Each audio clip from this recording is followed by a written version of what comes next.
Guys, আজকে আমরা বের হয়েছি রেস্টুরেন্টের উদ্দেশ্যে। নতুন একটা সিরাজগঞ্জে রেস্টুরেন্ট বের হয়েছে, টেস্টি অ্যান্ড ট্রিট।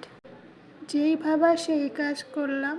আমি আর আমার আপু ভাবলাম চলো তাইলে যাই, আমরা নতুন রেস্টুরেন্ট বেরিয়েছি, আমরা যাই। গেলাম।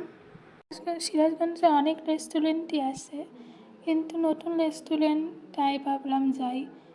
আমার কাছে রেস্টুরেন্টটা ভালোই লাগছে, দেখতেও সুন্দর লাগছে।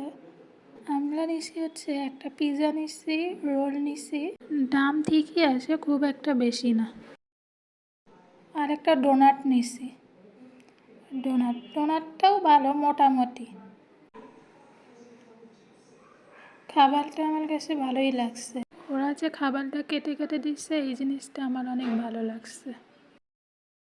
খাওয়া দাওয়া শেষ, আমরা হচ্ছে এখন বের হইলাম।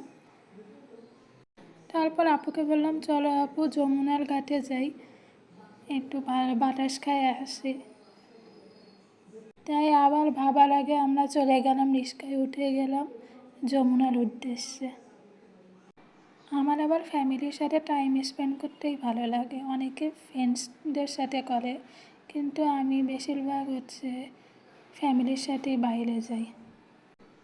তাই আজকে ঠান্ডা ঠান্ডা পরিবেশ, তাই ভাবলাম চলো আপু যমুনা ঘাটে যাই। যমুনা ঘাটে গেলাম।